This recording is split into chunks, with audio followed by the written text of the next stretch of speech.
I was recently reflecting on business and reflecting on what productivity means to me in my business because I don't know if you other CEOs out there have had this experience, but I was feeling mad unproductive. You ever have like a season where you're really feeling like you're going hard and you're going to get it. And then when that season slows down or when you're not moving as quickly, you can quickly fall into a place where you feel like you're not as productive or you're really not as, you're not producing as much or as quickly as you're used to.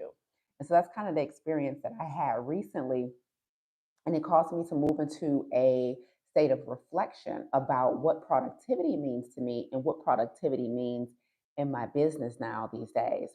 So today I want to talk about and I want to share about what productivity means to me today in this season of my business and how that differs from what experience I've had before in the past. Because lately, in like the last several weeks, like we've had last several months actually, we've had a ton of transition at my coaching company, a ton. Like the team has increased, our programming has changed, our opportunities have been coming, and we're executing on those things.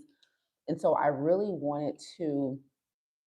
had to, for the sake of like my own sanity, put into perspective what it means to be productive in this season of my life. And so I really started thinking about what it's meant in the last like 8, 9 years versus what it looks like today. And I had to like course correct and check myself about my perspective of what it means to actually be productive. So now I'm in a place where I'm making this really kind of uncomfortable transition from a laborer to a CEO in my business. And it sounds crazy because on paper, I've been CEO for many years, but when it comes to being active in the business, I've been a laborer more than I've been an actual CEO. And so I want to define for you guys what those two things mean for me and how that's looking today versus how it looked this time last year. Because I feel I was just telling someone this in my mastermind, we were kind of talking about team and hiring and what it means to bring people onto the team. And I was breaking down kind of the difference between a task manager and a decision maker and the roles of each and the importance of knowing who you're hiring, right? Sometimes when we want help in our business and when we need some relief from the things we're doing in our business, we oftentimes think we're hiring a decision maker, but we're really hiring a task manager. And if we're not clear on the difference between the two, we will find that hiring people can be more tiring than just doing it ourselves, right? Trying to delegate tasks and delegate things can be more challenging than doing things ourselves. And so I was thinking recently about like the team I've brought on in the last several months and how that has shifted what productivity looks like for me in my business. And so this time last year, I was really, if I'm being honest, like more of a laborer in my business. And if I was to put like some numbers to it and some percentages to it, this time last year, I was like 70% laborer and like 30% CEO. And now today, those numbers have flipped and it's more like 70% CEO and 30% laborer. And it's taking me some time. And I'm still in the midst of this transition season as we sit here today, but it's taking me some time to like reconcile the difference between those levels of productivity. Because one of the things that I think, any person who's been in business a significant amount of time begins to aspire to is having a team that can take certain things off their plate so that they can operate in your zone of genius and that you can have certain things running in the background where you don't have to have your hands on everything in your business. However, I never really knew what it felt like to make that transition. I never knew what it will feel like emotionally to start taking things off my hands in my business and being able to really sit like legit in the CEO position. And so last Tuesday, I had like this revelation that I want to share with you guys. So welcome back to my channel. I'm on YouTube, y'all. Hey guys. If you don't know, I'm Lisa A. Smith, founder of the Black Health Academy, our coaching company where we host coaching programs with the only intent, which is to extend the healthy life expectancy for people of color. So we do that through the adaptation of a plant-based lifestyle through chronic conditions. Do that through helping other people develop successful coaching businesses, and we do that through personal development with our mastermind. And so full time, I run a coaching company where we house these three coaching programs. And then we have a plethora of other opportunities, more B2B opportunities when it comes to licensing, when it comes to me teaching and speaking for other organizations. And so there's a lot that we do here. And I'm in love with my work. And so I try and come on here every week, every Monday morning, and give you guys some tips and some best practices for what we're experiencing as I run an online education company. So today is just all about how I'm making this super uncomfortable transition to CEO in my business, which is wild. We've been in business 9 years, over 9 years, and I'm now just like officially making the transition to CEO. And so I want to define what that means for you guys. I don't have a lot today. It's going to be very brief, but this was an epiphany that's like literally 6 days old. I was sitting down last Tuesday and I was looking at my calendar. So my calendar houses everything I have to do at all times, right? And so without my calendar, I don't know where my life would be. And so last Tuesday on my calendar, I only had one thing on my calendar, and that was to teach that evening inside of our mastermind, Clarity. And I was like, wow, why is my calendar so clear? But it feels like I have so much to do. I'm like, why is there no other things on my calendar that I have to do until like 7 p.m. tonight? And so I was just looking at my calendar. I'm like, but I was going through everything in my head. I was like, but I got this to do, I got this to do, but there's nothing really on my calendar. And I was reflecting on all the things that I needed to do. And when I was reflecting on all the things that I needed to do, I started looking at all the things I had coming up. I had to teach in Clarity that evening. I had a lesson in our coaching, our business coaching program, the Plant Protocol, the next day. I have a speaking engagement coming up this week that I needed to prepare for. And there were like two other things. And when I was in this live, we go live every week here. So I had to decide on that. And so everything that I needed to do, I realized was in the creative space. It was all things that I needed to create. And as I sat there thinking, I'm like, wow, these are all things that I simply need to think about, but they're not necessarily things that I need to sit down and do, if that makes sense. And so that led me down this rabbit hole that is my mind, where I started reflecting on productivity and how that looks today versus how that looked this time last year. And it dawned on me, like it hit me like a ton of bricks last Tuesday. I'm like, yo, the reason this type of productivity, sitting down, thinking, and creating and making decisions, feels so weird to me is because out of necessity, not necessarily desire, but out of necessity for the overwhelming majority of time I've been in business, I haven't had the luxury to just think. I've always had to be doing, right? So for the majority of the time I've been in business, and most people who bootstrap their own business know this and experience this, is that like you have to have your hands on almost everything in your business until you either introduce automation in your business or you introduce a team and you start hiring. And so what I realized last Tuesday, I was like, yo, since 2015, I've been mostly a laborer in my business and not necessarily the CEO of my business. And so when I was thinking about the difference between laborer, which the language I'm going to use here is like task manager, versus a CEO, which is a decision maker, I realized I'm used to productivity looking like me being physically busy. So sometimes if I don't have a lot of stuff, tiny stuff on my calendar to get done, it feels like, well, I'm not being productive. And I remember I read this really, really, really, really good book last year. It's called The Psychology of Money. And I actually meant to look up this excerpt before I came on here this morning, and it just dawned on me that I didn't remember to do it. But I remember reading this excerpt and reading this book, Psychology of Money, and it was this one chapter that talked about, I forgot who it was. I think it was one of the railroad guys.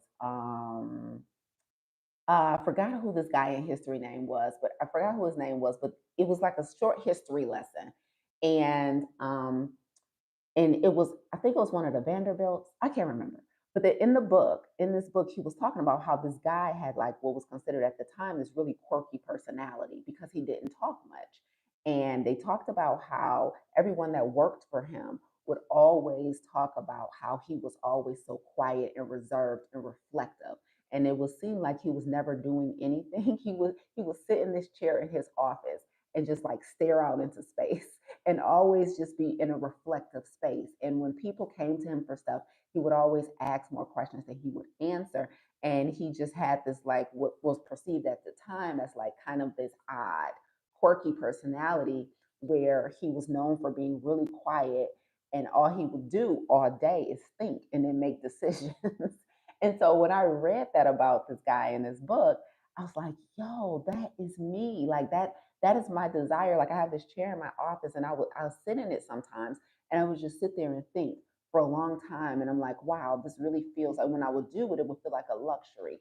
And now I'm in a space in business that when I do that, like it's a necessity. It's actually me working, but it feels internally unproductive because, like, my 9 to 5 programming and even my first 9 years in business programming, productivity has really looks like doing things.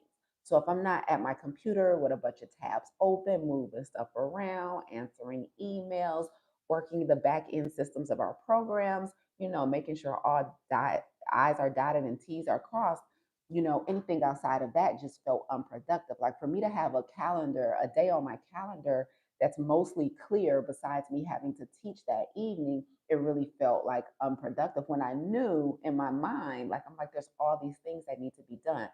So what I was decided to break down for you guys today is like what a laborer's to-do list looks like versus a decision maker to-do list. And what I know some of you guys might already be here in business, some of you might be heading in this direction, but if you are anything like me, and for you, like all the moving pieces in your business had to be touched by you for them to be effectively executed, and you're starting to get to a place where you've done the hard work to work your way out of a laborer's position in your business, and you're moving into a space where, being a CEO and more of a decision maker is what your life is going to look like.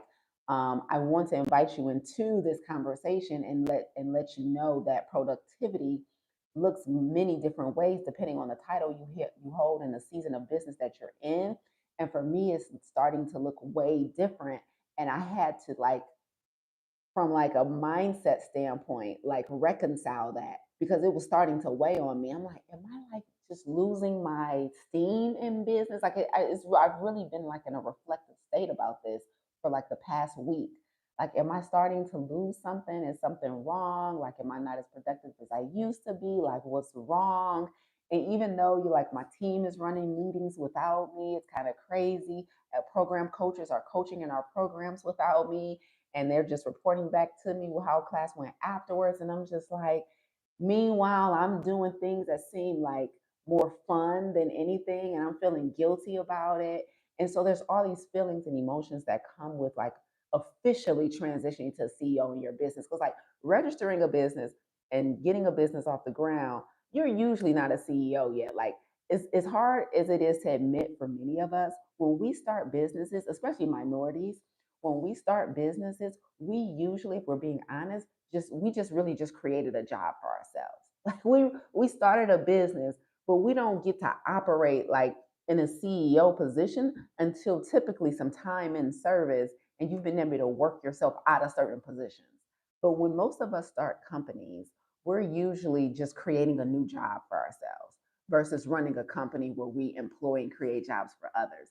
So now that I'm at a place where I've created job for others and allowing others to fulfill and get active in their passion through the programming and the services that we offer, it's a beautiful feeling. But that means that's moving me aside and pushing me more up, right? If we like into the big corner office, right? And so as I'm like moving into the big corner office, I'm feeling like what's happening, right? And so here's what I was thinking about. Productivity, when you're a laborer in your business, looks like three different things. Number one, the to-do list is much longer. Number two, the tasks are much shorter. And number three, the tasks are usually recurring. So that's what I was used to. I was used to having these like long to-do lists with these tasks that don't take a whole lot of time, and they're typically recurring. That's what labor looks like. If you think about like working a 9 to 5, or if I remember when I used to work, the last 9 to 5 I had was like back in 2012. Man, I haven't worked a 9 to 5 in a long time. The last 9 to 5 I had was like back in 2012 when I used to work for the state of Michigan as a social worker. And like, come you when you're in a job, the role is usually so predictable, right? And that's typically how you are when you first start your business, where You get up every day and you know there's certain things that have to be done. When you go into the office every day, there's certain things that have to be done. There's reporting that has to be done. For me as a social worker, I had to like check on my client load. I had to see what visitations I had that week. I had to see what court dates I had that week. I had to check in with the biological families. Like everything was recurring. The tasks were the to-do list was pretty long, the tasks were reoccurring, and the tasks were much shorter, right? Because the better you got at doing the same thing every day, the quicker you were able to get through those things, right? And so as a laborer, that's how I spent the majority of my day and the majority of my time with these recurring tasks that could almost like I could do a lot of them like with my eyes closed, right? And so that's how I was in my business. And it made me feel productive. Like, okay, we got that scheduled for the week. Okay, we got this set up for the day. And it was always like, and so me going from a 9 to 5 and then starting my own company, it was almost a seamless transition. I just had to create the things I needed to do. And once I created the things I needed to do, I would do them on a weekly or a monthly or a daily basis, depending on what the cadence of that work was. Well, now in the last several months that I've kind of been onboarding a new team, because I've had smaller teams throughout the years. They weren't always that great. I always had hired task managers. I've never hired a decision maker. So now that I have both task managers and decision makers on my team, they're starting to run things and do things for me.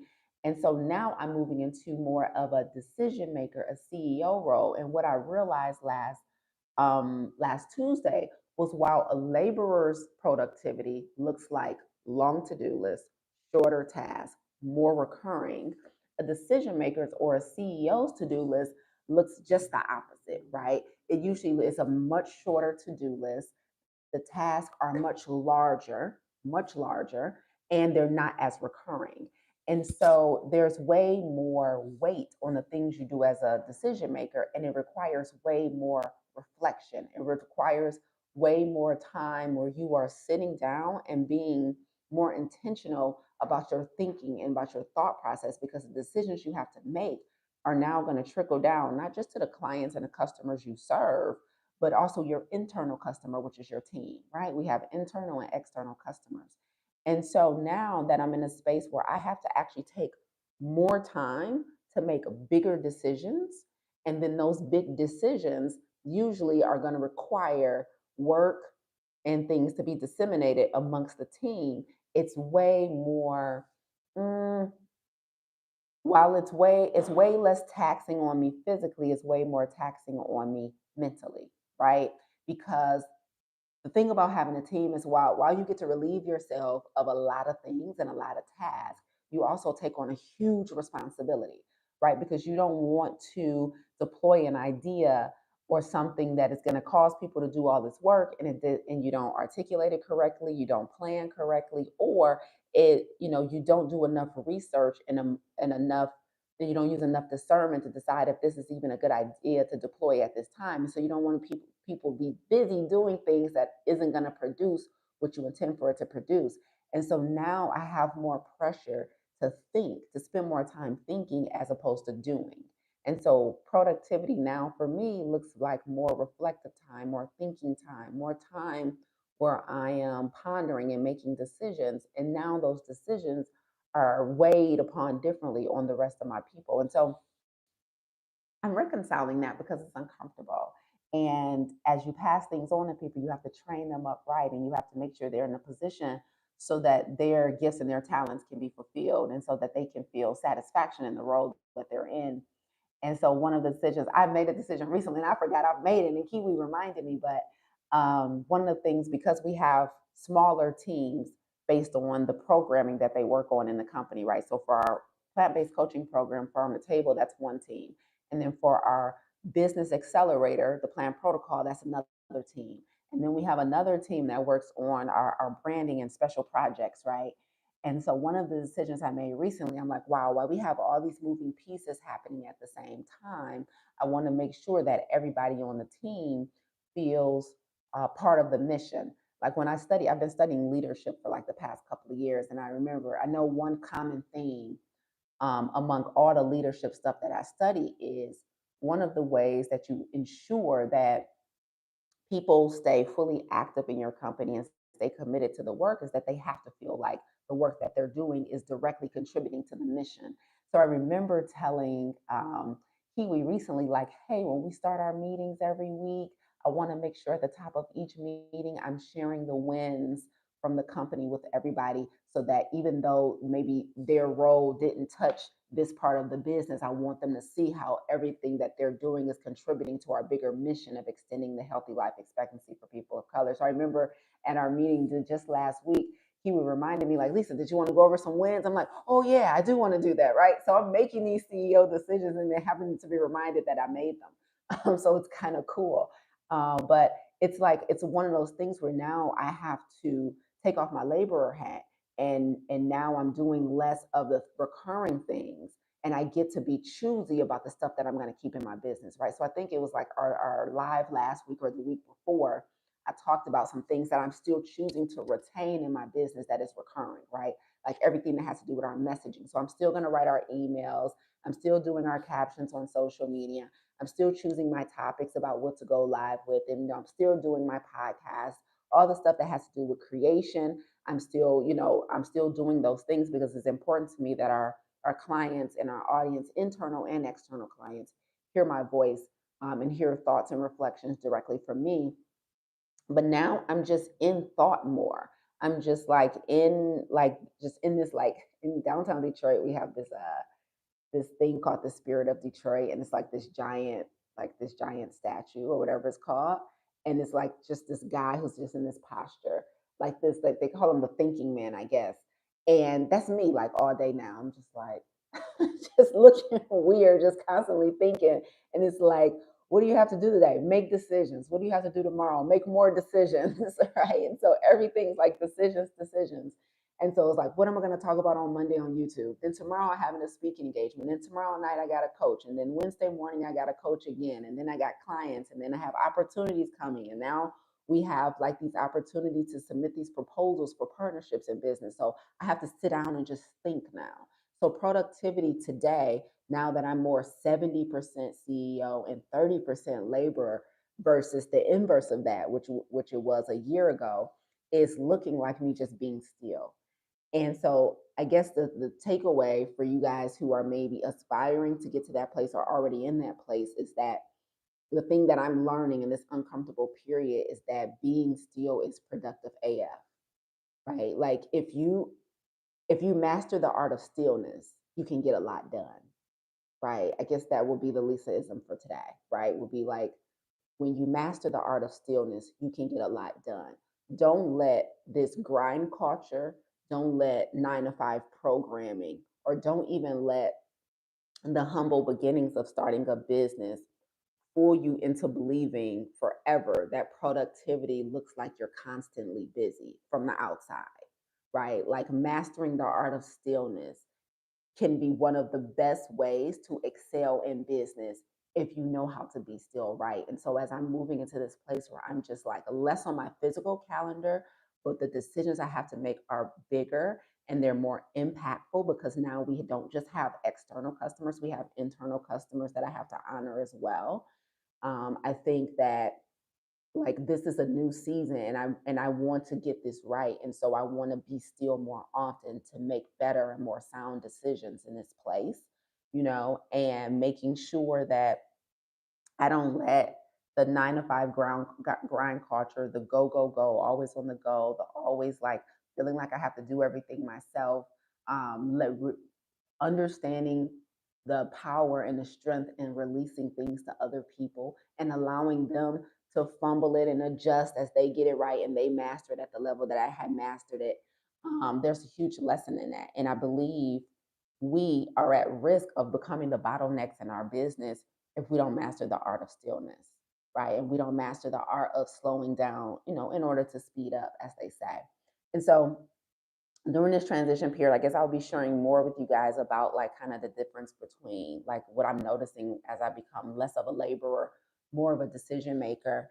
And it's interesting to me that a lot of these decisions that I used to make, like I was making them at the same time I was being a laborer, and it was like crazy. And so now I'm getting the gift of space and room to stretch out and spread out and take more time as I make bigger decisions for us as bigger opportunities comes our way.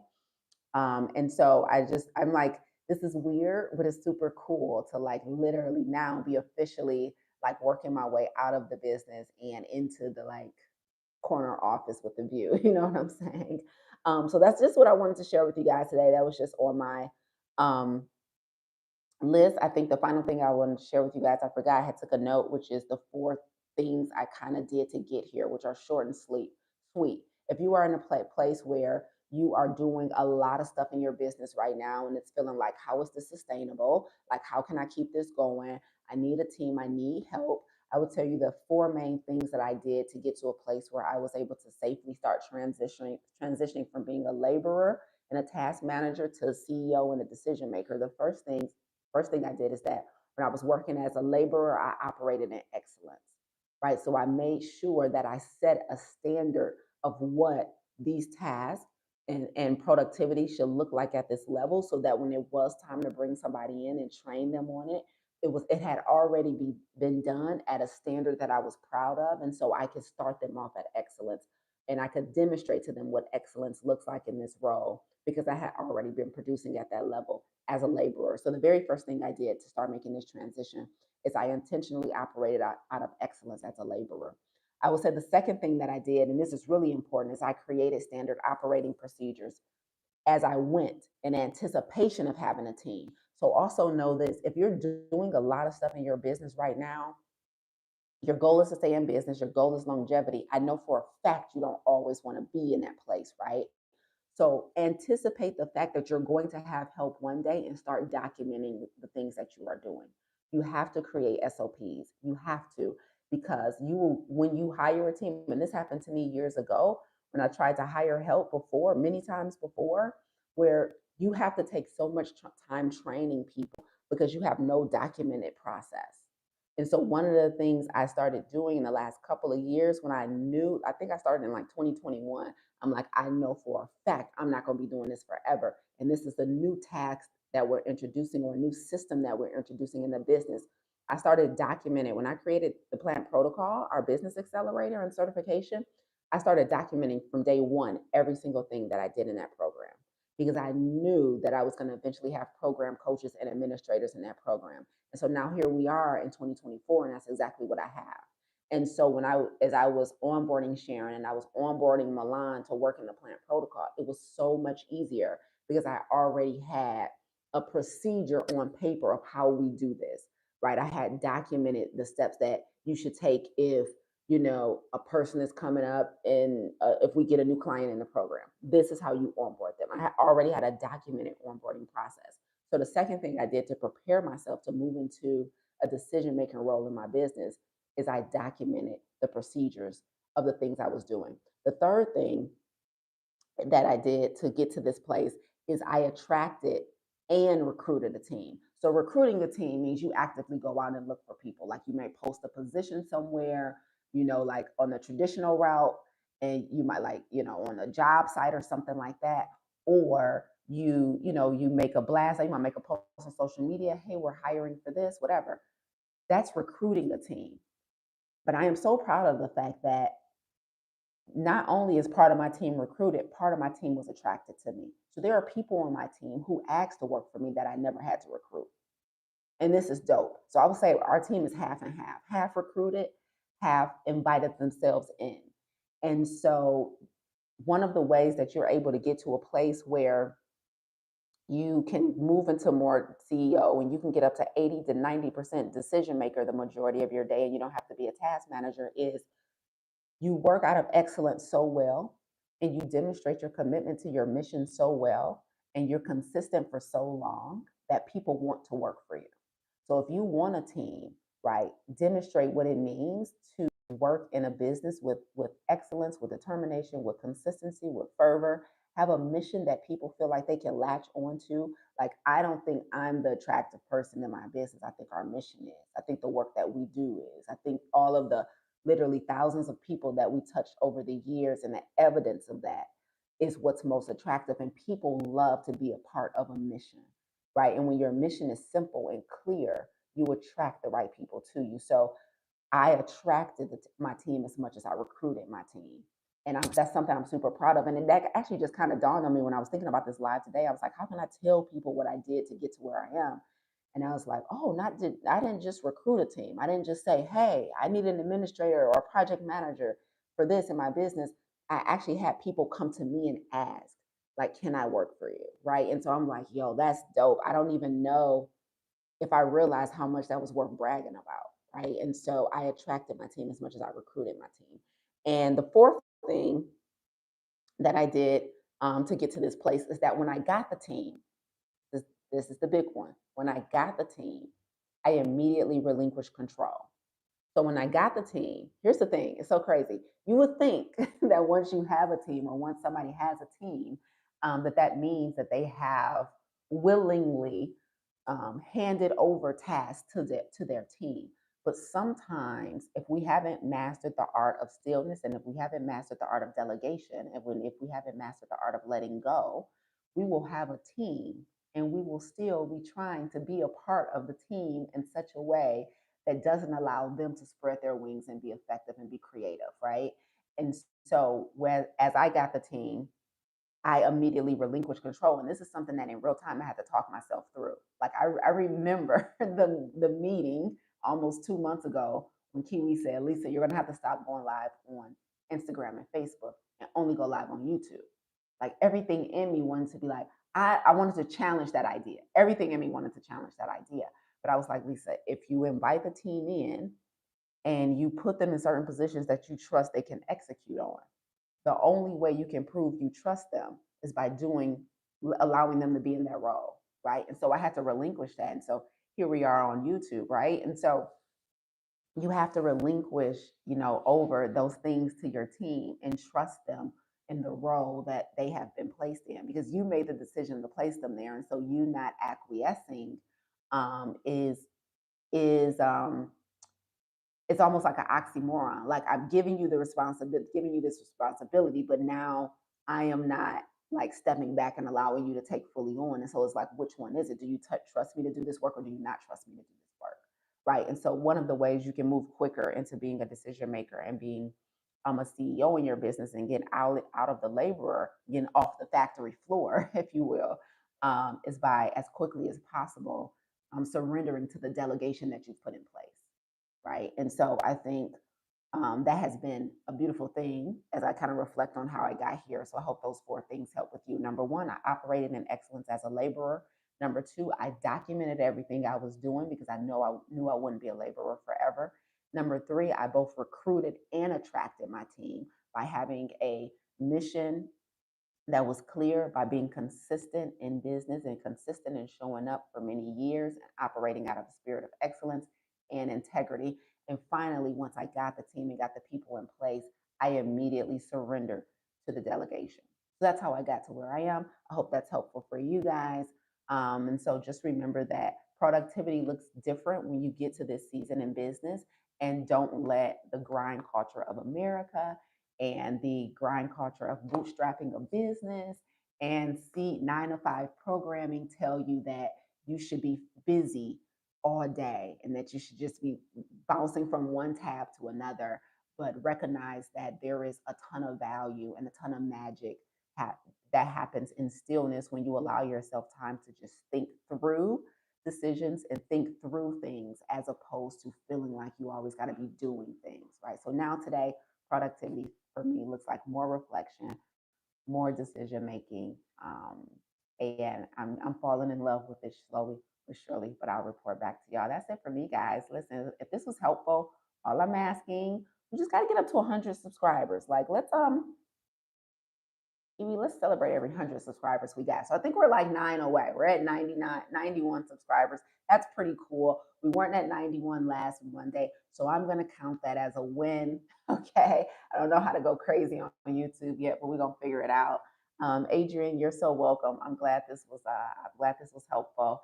And more where this came from, as I come on every week and trying to marry this idea of health and business together. Today was more health, from a health perspective, was more about emotional intelligence, like really controlling my emotions as I got all the feelings that I wanted to feel as I moved from being just a doer to more of a thinker in business. And so this really is an exercise in emotional intelligence for me personally. So I hope this was helpful. Share it with someone who needs to hear it. And if you like conversations like this, it will mean the world to me if you would subscribe. And then I will see you guys back here, same time next Monday, 10 a.m. EST. Until next time. Bye, guys.